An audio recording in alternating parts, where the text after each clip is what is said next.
Hello, everyone. This is Rebecca Green on the Whiny Palooza podcast, and I am so excited today because I have Vanessa Kahlon here with me today. Vanessa, thank you so much for doing this with me today.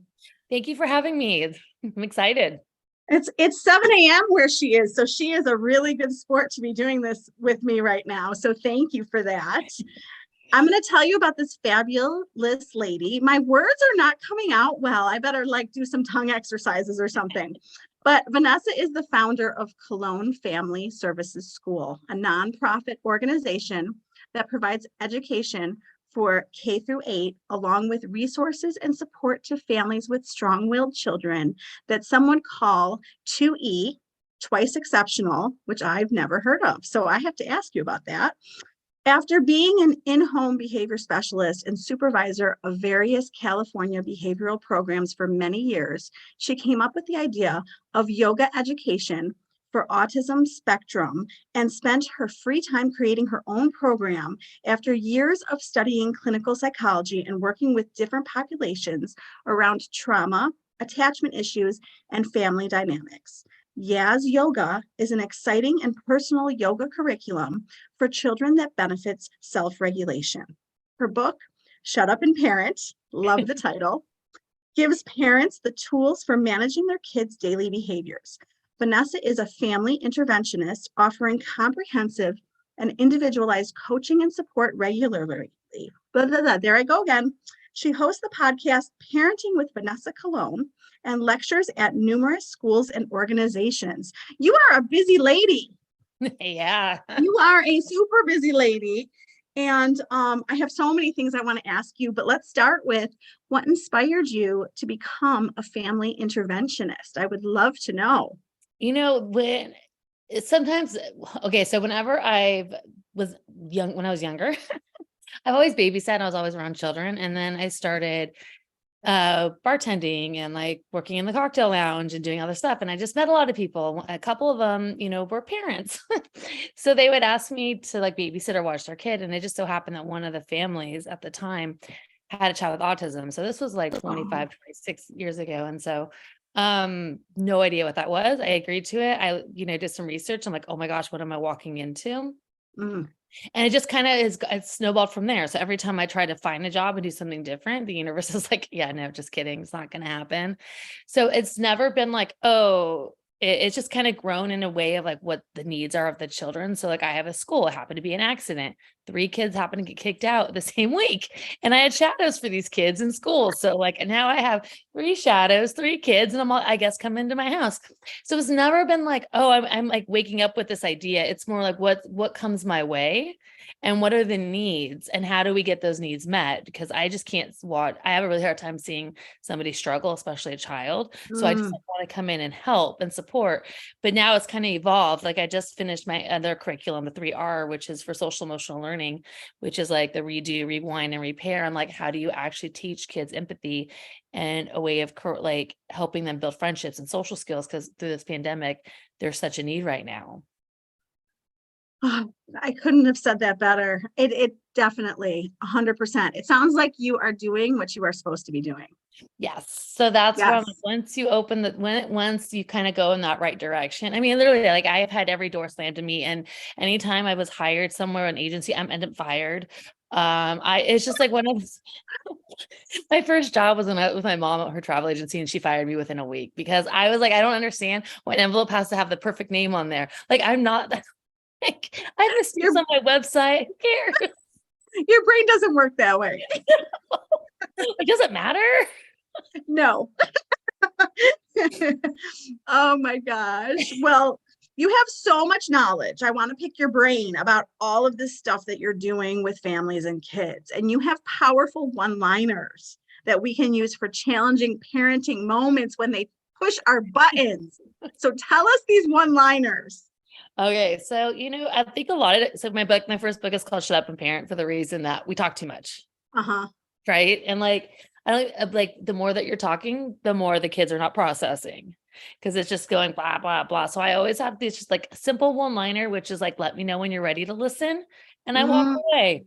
but it's let me know when you're ready. So then again, you're putting the choice on the child to take responsibility of their actions versus yelling nonstop. And, kids can be very well trained to be like, well, on the fifth time I'll come in. And because my mom's going to take that many times to yell at me, like I got to get a couple minutes more of screen time. You know what I mean? Like she's not going to do it until she comes in. And I have a rule, like I only ask 2 times, the third time I'm going to help you. And parents like, you're going to help them all. I'm going to help them. Like I'm going to help them make the right choice. I'm not going to ask that. Love that. I love that. So many tips already. I do talk too much. I have gotten that feedback. My middle child is like, you just need to listen to me. She's like, don't talk. And that is a great, as you're talking with your child and as they're getting older, it's like, well, I even do this with my friendships. Do you want me to listen? Yes. Do you want feedback? What do you need me to do? Because I'm not messing up this friendship, because I've done this a lot already by giving my feedback. And I'm like, as you get older, you realize some people just want to be heard. And silence is sometimes so much stronger than words. Well, and I want to back you up, because in the field that we're in, it's really hard with friends when we want to do like the advice and like, I know what she should do, or I think I know. And I'm like, she doesn't want advice. No, very hard. It's very hard. To me, I feel like everyone has a life lesson. Like, and I talk to educators and stuff, and then they're like, I feel so sorry for this child because they're doing them. Don't feel sorry for a child. Don't, because then you put the bar low. Everyone comes in with their learning style is different. They need to figure it out. And what are they going to provide to bring back to the world for themselves? Right. But I feel like the minute we start feeling sorry for people, or we're doing that kind of thing, it just brings the bar low, because then it's like, well, I don't want to push so hard because, they've had a rough life already. So maybe they can just, I don't know. I'm like, no. That's good advice. That's really good. Because we all do that. We always do. Yeah. And even my teacher's like, well, I feel bad, because of their history. And I go, you're not helping them. It is so true. Mm-hmm. Yeah. Okay. So 5 powerful tools that we can use to rewind and repair situations that are out of control. I'm dying to hear this. So the 3R method. Okay. Yes. I love it. I love the 3 R's. So the redo, right? So the first one is the redo. So that's when you actually see like, oh crap, this is going the wrong way, right? Or it already went the wrong way. And then it's like I think what happens is a lot of times people start getting into, no, we're not doing that. No, we're not. And it's like this whole thing, and then it just escalates, right? So it's not really about what just happened, and it becomes about something else. And so I think then the parent says, no, we're not going to do that. Then they take the child away. So there's no teaching involved. Right. So you have 2 siblings that are arguing over something. One person blocks for the blocks, and then the parents like, we're separating you. But what I like to do about the redo is that it's very specific, and like there's a lot of strategies that go with it. Right. So you see it, there you go. So then we have to go into the rewind. Let's do that again. Mm-hmm. Right. So I'm not going to ask a child, oh, what would you have done differently? He would have done it. Like they would have done it. So it's like, oh, okay, I'm going to help you. I'm going to give you the language, and then we're going to build it again. But normally sometimes kids that want to destroy something, they just want to play with you, but they don't have the language. So then let's take a step back and saying, hey, I want to play with you. And then the repair is helping them rebuild. Like, I don't believe in the word sorry. Sorry drives me crazy. It's like, when I hear it, I'm just like, oh, this doesn't mean anything. Right. So I'm looking at what the 3 R's is, that you're looking at the action that follows. Right. So like a card, or you're helping them rebuild, and it's repairing the relationship. And I think a lot of times kids, when they don't have that repair piece, then they start to feel worse about themselves because the relationship is broken. Yeah. So imagine a kid at school that does something and that repair doesn't happen, goes home, he's thinking about it all day long, doesn't want to go to school the next day. Yes, definitely. So you have anxiety right there. Yes. Well, and it's so funny because I love these 3 R's and I talk about these 3 R's, but as you're talking, I'm realizing I've never taught them to my children. How does that make any sense? But there's R words that are magical, and these are 3 of them. Right. And I just, and when I do the rewind, I'm like, oh, rewind it. And then it's again, like your body language, how you approach the child, because some of them already feel shame for what they just did. So if you're going Yes. to come at them with another thing of like, what were you thinking? And I want to do that too, but you can't. Well, let's rewind Mhm. that. And then like, even if I'm reprimanding a kid, I'm always like this, got it. You're right. We're Oh my good. God, you are so fun. I want to like hang out with you. But I'm also really super alpha personality, man. A kid's not going to tell me what to do. So, but Yeah. again, you know what I mean? Is that boundary Yes. piece? Yes. Like, we're going to try that again. I mean, even when you tell a kid to walk right across the room and they're running, like, oh, let's rewind that. We're going to take you back and you're going to learn how to do it correctly. Perfect. And it's obviously working because you're using it.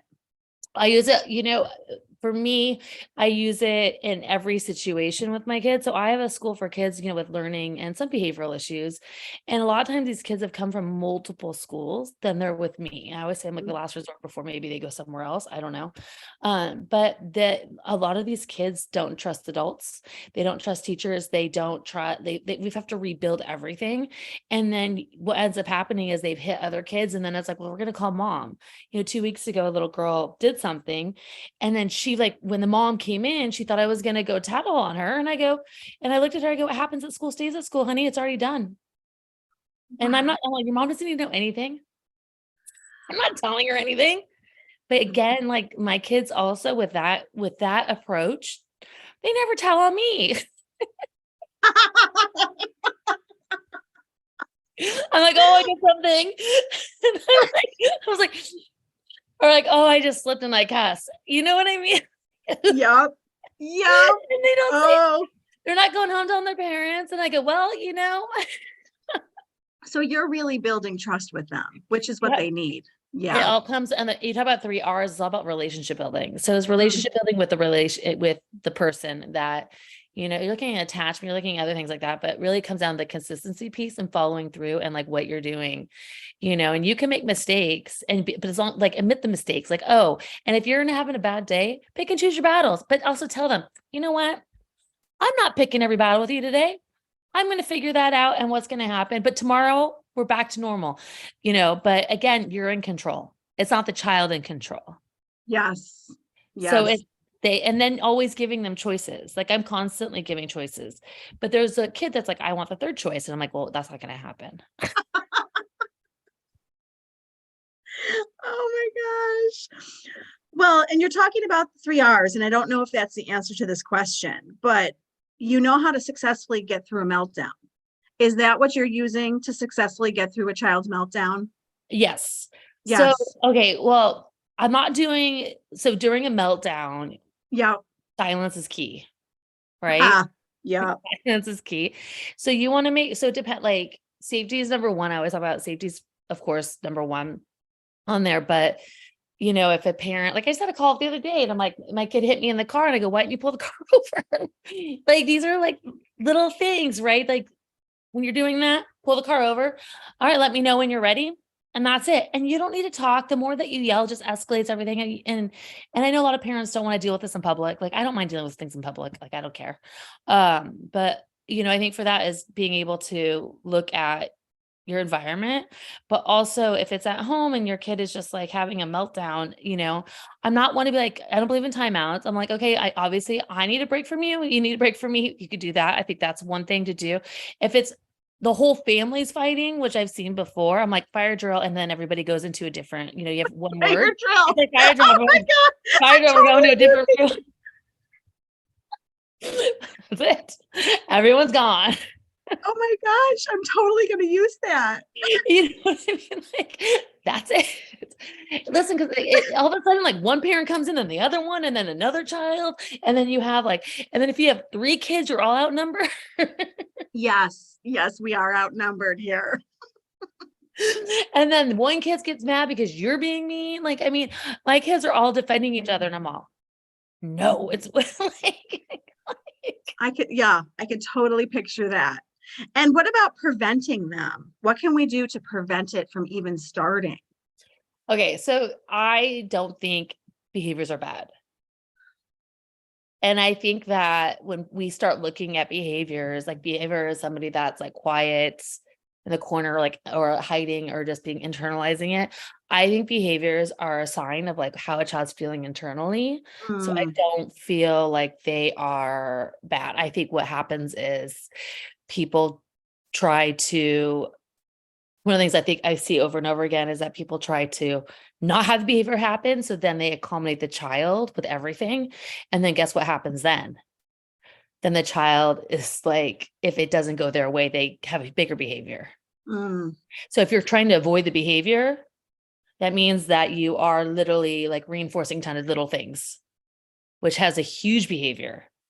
So, but things that prevent it, I think is like being consistent with your words, giving them choices that they want to do, understanding that some kids just need to explode here and there. I know some kids, I'm like, okay, it's been 2 months. I'm ready for you. no, that is accurate. Yeah. And it's interesting how you look at it, because I think if we can shift parents to look at behaviors not as bad, I think that de-escalates them right there. Right. And in my book, it's called Love Taps. Ooh, So love that. like, I'm gonna have my mom fire you, Vanessa. You're the worst teacher ever. I've been called Cruella de Vil, like, and I'm like, oh, you love me, but I do not. Like, I do. Where did you get love taps from that? Tell me more. I think it's perspective. Like, I get yelled at all day long. I'm dealing with kids. Like, I mean, I'm getting kids that they hit. I've had it all happen to me. And to me, it's like, and I don't mind it. To me, it's like, I'm a safe zone for them to show Yeah. them. And I'm here to teach. So it doesn't bother me. Parents like mortified. I'm like, oh my God, my kid bit you. And I'm all, whatever. I know how to get out of a bite. Well, and you're smiling and you have such a good attitude. Like, how are you coping with all of this every day? Like, what are you doing for yourself that you're so okay? I mean, when you know that you're here for a reason and this is it, then it just works. I will go, like, I'm speaking at my first conference in 2 weeks, and then I'm going to Vegas for some awards. I don't know, something, I don't know, for leadership. Wow. Yeah.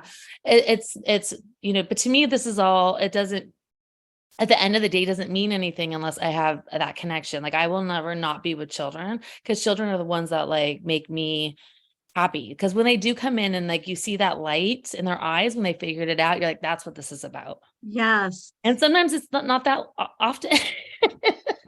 Yeah. Sometimes I want to strangle a child too, and I'll tell them. Yeah. Right now, I'm like, I Yeah. need a moment, because there's one kid in my school that I've been with for years, and as he's getting older, like, me being the owner of the school and the one that comes up with it, the kids look like, let's see if I can bring her down. They don't take Yeah. it to my teachers the way that they'll do with me sometimes. Yeah. But I also Gosh. challenge them. I'm also that teacher's like, bring it. What do you got? You guys, you are awesome. It sounds like you have an amazing school. I do. We have movement desks. The kids can sit any which way they want to. They could take as many breaks as they need.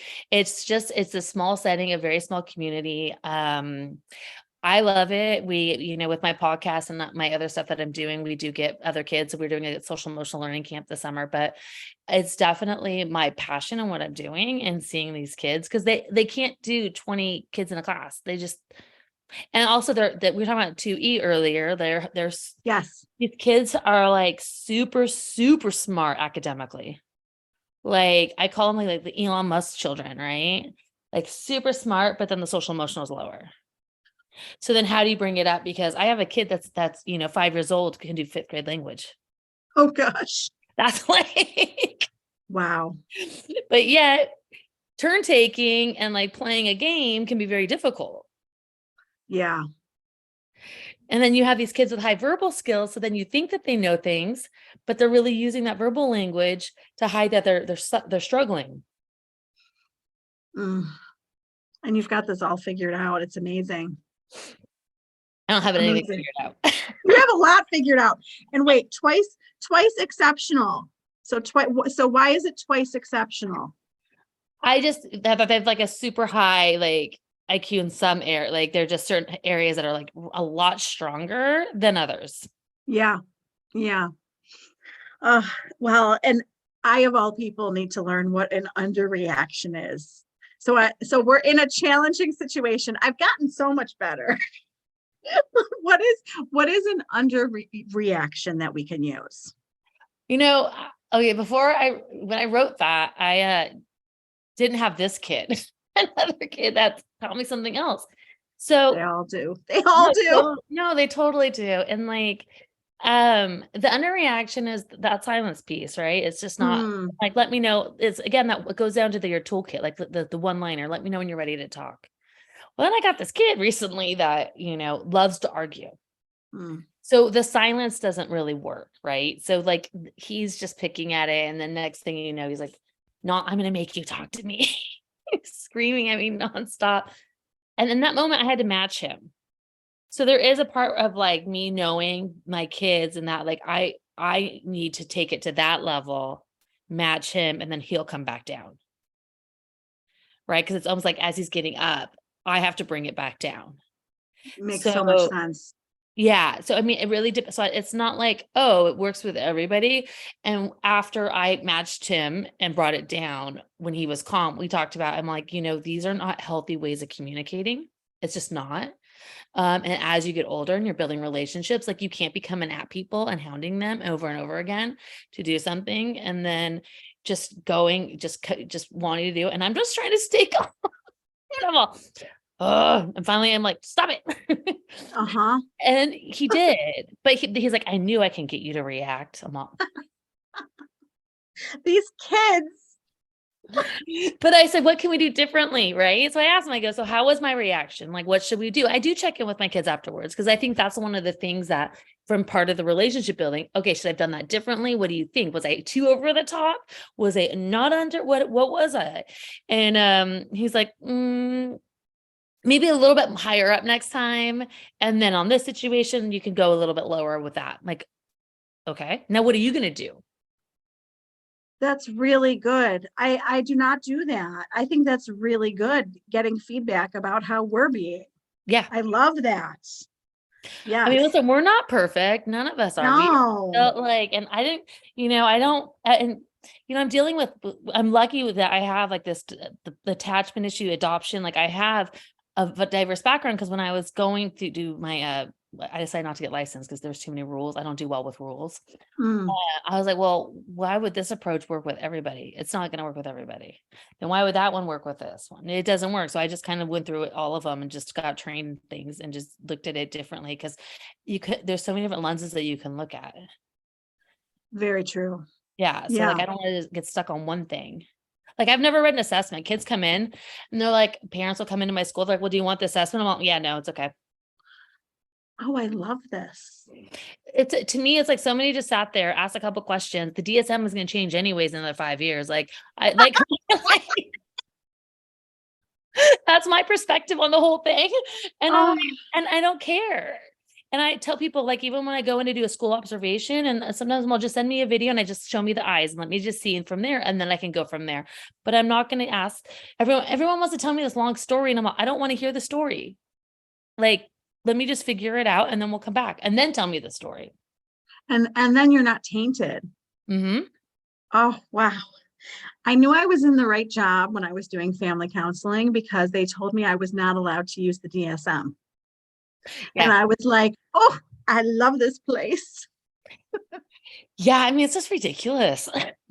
I know. QE just popped up out of somewhere else. I mean, and it's like and then when I do my trainings for my yoga thing, I got one person in the crowd that's like very PC, and I'm just like, can we just stop? Like, it's not about, it's about what you're getting. And if I'm saying something wrong, like I'm sorry, but that's not my intention. That's not where my heart is. That's not who I am.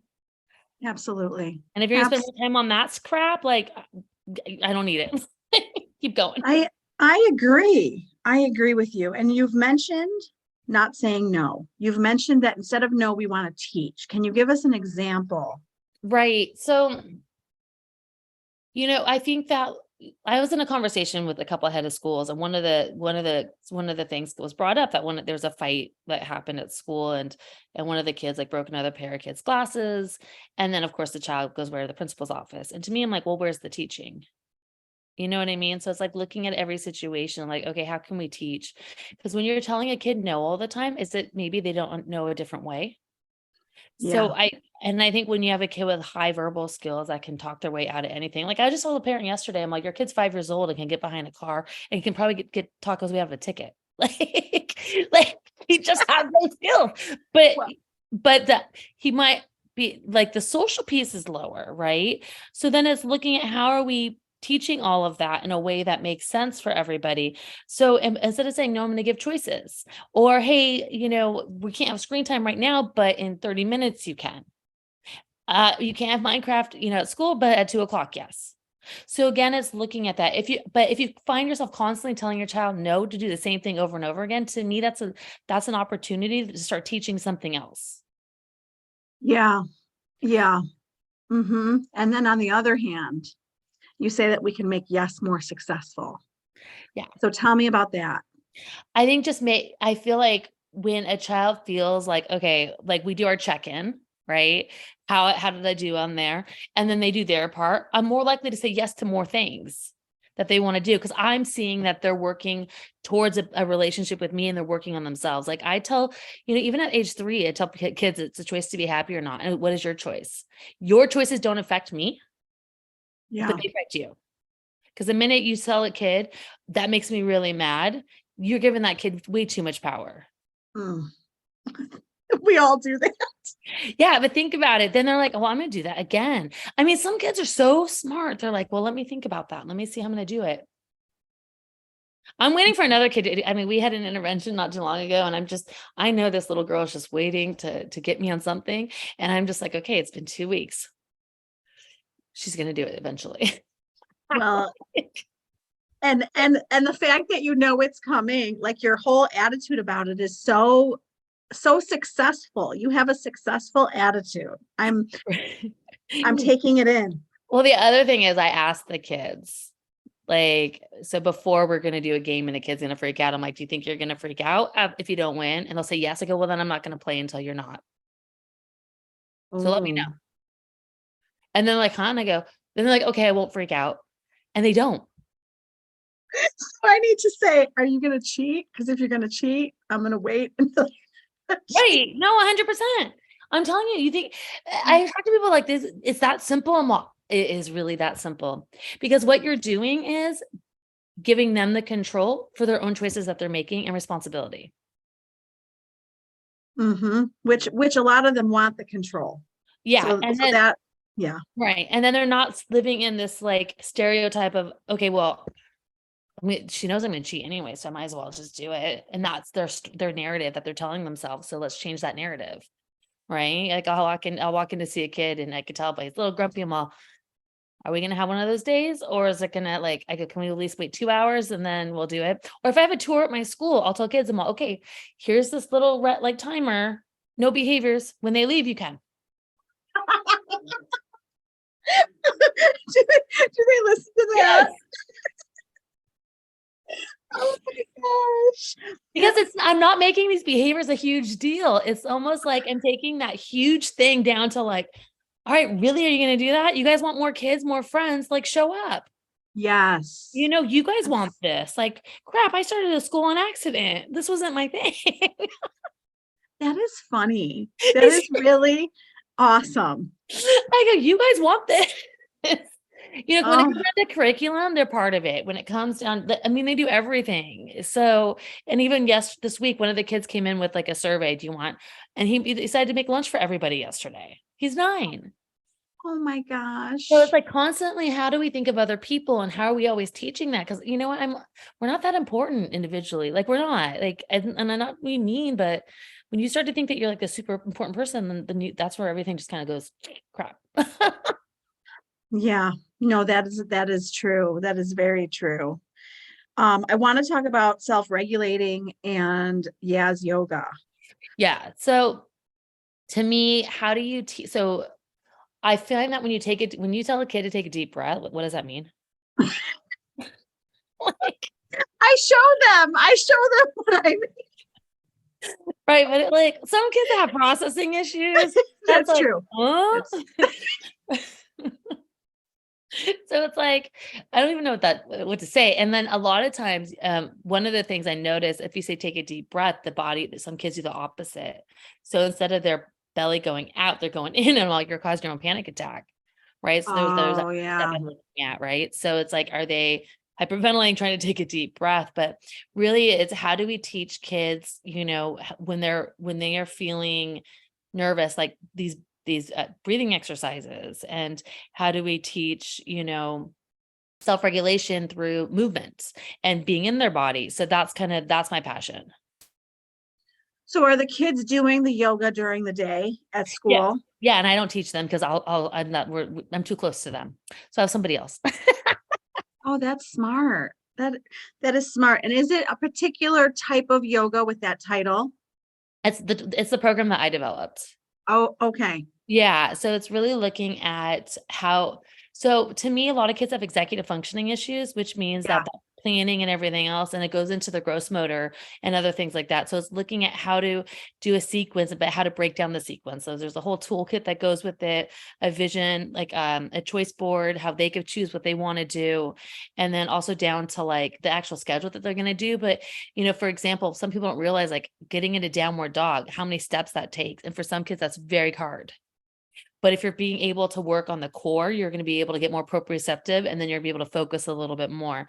And then also there's a lot of breathing exercises to make it less, so it's not so, what does it mean? Right. Yeah. Yeah. So is this something parents can find online? Yeah. So it's a 10-hour teacher training that I do. So, yeah, I'll be doing one this summer.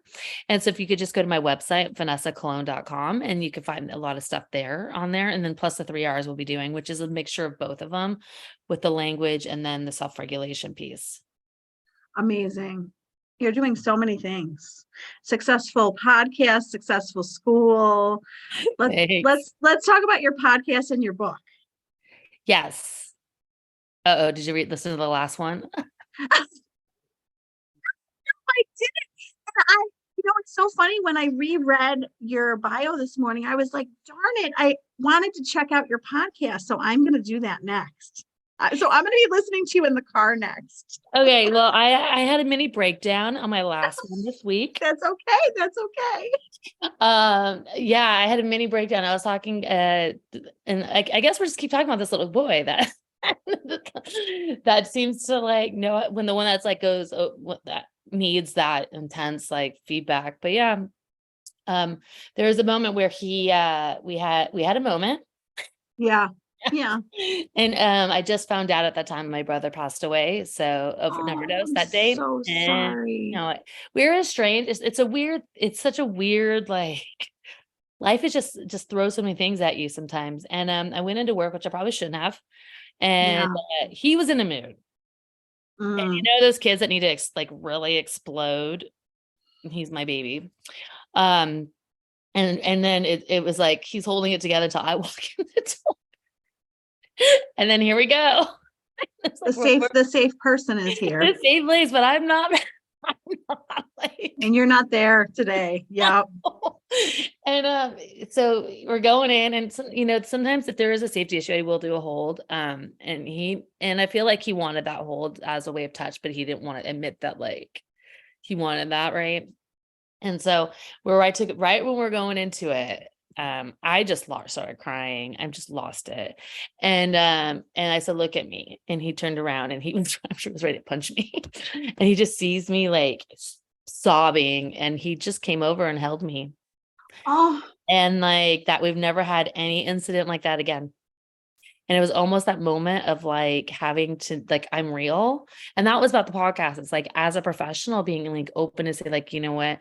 Yeah, I do all these things, but I'm also still human. And these kids see me as someone like they're like, oh, is there another like award coming to you? Is there another like something else? Like, what is this? Yeah. Like they see my books, they see, me doing things. And then it's like, Yeah. And then 2 months later, my grandma dies and he goes, do you need the emotional support, Vanessa? And I'm all, I'm good. Thank you. Oh my God. Like to me, like that to me, I'm glad I went to work that day. I'm glad this whole thing went down how it did. We grew together. And that's again the relationship building. Like Yes. that's how I would want him to be later on in life with somebody that needs it or a friend or anything like that. That is a wonderful story. That's not what I thought you were going to say when you're like, I had a breakdown. I had a breakdown. I don't know what happened. I was just like this. I just want to talk about the story with this kid because he came in, he's like on Monday, like, I'm gonna make all this lunches and I'm gonna cook food for everybody. And it's like the growth that I'm seeing. Like screw academics. Like you can go and figure out the world eventually on your own. But if you can't like be a good, nice, kind person, like what are we doing? I only wish that that was more part of the day than what is going on at school all day. Right. Well, my kids end up getting out of work a lot with me. My teacher, Yeah. Vanessa, can you like stay out during a lesson? Because I'll be like, You're like, we want to teach. I was like, I really want to go get a hot chocolate. Can we go all go? I mean, that's the stuff that I do. That is so adorable. That is relationship building for Mhm. sure. Okay, what do we need to cut? What phrases do we need to cut from our parent vocabulary? I must know this. You're being naughty. That drives me crazy. Oh, yep. Yep. I mean, so and like, or that was a really bad choice you made, Well, not I like the choices. Like I like staying with like what was the different choices that you can make, but you're Yeah. being bad. Yeah. Um, I mean, I think things like that are, you're crying or you're being too sensitive, Mm, diminishing like that person's feelings. yeah. But I see this around the holidays a lot. Like, oh, Santa's not going to come because I've been bad. What? Oh, I hate when I hear that. Like just the threats too. Yeah. I think being able to understand that when a child does something, making sure that I don't want to say consequences, but the consequence matches what that was versus like totally threatening and taking everything away. Mm, yeah. Yeah. So I mean, Yep. like, Yep. Yep. Yep. And sometimes I will say, like, I'll hear myself say something that I know was not a correct choice. And I will say, ooh, I don't like what I just said. I'm going to try again. right, but at least say it out loud. Yes. Right. So if you Yes. say it out loud, then it's not like, oh, look, you're not perfect. And then Nope. sometimes parents like, you're going to lose the iPad for like, 3 days a month. Are you kidding? Then you don't get a break. Think about it. We're punishing ourselves. Yes. But like, make sure, like, okay, now I understand if they did something around like not listening around screen time or they did, then that you would take that away. With that piece, right? That makes sense. But if they're doing something this is the thing that drives me crazy. If you do something at school, and you have the consequence at school, why are you gonna have it at home? That drives me nuts. Yeah. Yeah. Oh, I like that. That's true. That Right? is true. It's like, why? And then I did a consultation, and I met this family. I don't think the dad really cared for me. You either like me or you don't. Like, it's very simple. Like, it's like, I'm not, you either, oh, she's great, she's going to help me out, or I can't handle the truth. And they were asked to cancel their camping trip for a kid that was hitting another kid. And I'm all, the kid's 5 years old, number one. Number two is impulsivity issues. And number three, what? And they did. No way. They They did. did. They did. Oh, I had some feelings about that. And I think the dad was like, okay, she's not coming back around, which is fine. But I'm like, what is the school doing? It doesn't make well, sense. I agree. Like if your partner gets in trouble at work, are they going to call your wife? You know what I mean? Like, is it going to call, like, it doesn't like, what are you going to like deduct money? Like, come on.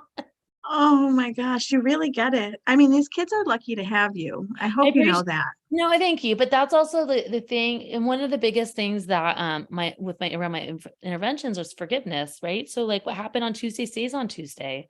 And it's been Yes. very hard for teachers that I've trained to be like, well, they did something 2 weeks ago, and I'm all, get over it. It was 2 weeks Yes. ago. Like, Yes. I don't want to hear about this again. So I feel like once we can let that go, and then it's a new day. The kid's not being heard. Like, it's almost like, well, I'm not going to hit. I'm not going to do these things. I go to school. I'm like, just stop it. Just say, I'm going to try to make better choices. That's it.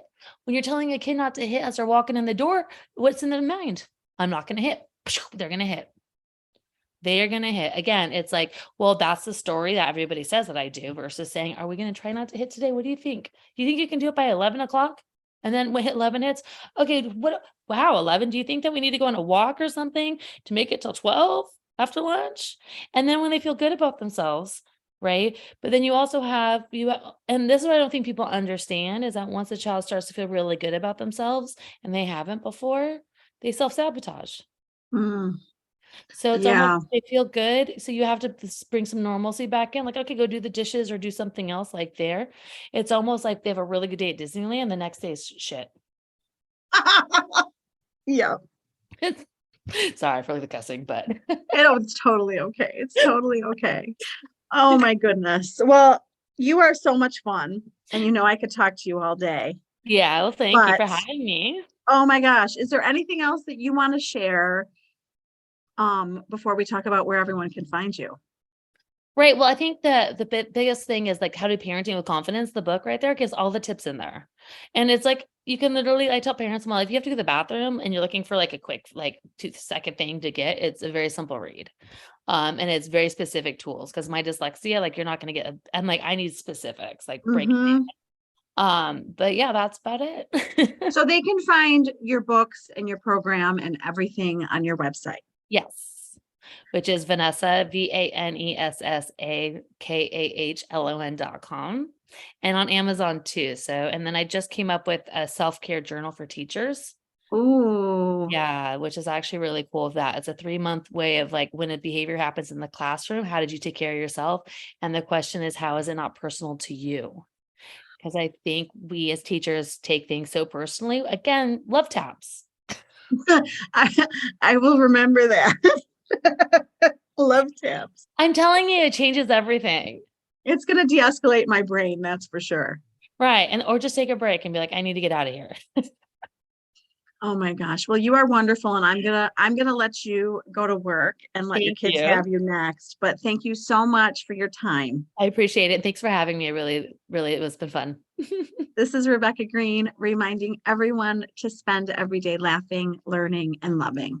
Thank you for tuning in to the Whiny Palooza podcast. If you like what you heard, please be sure to subscribe so you never miss an episode.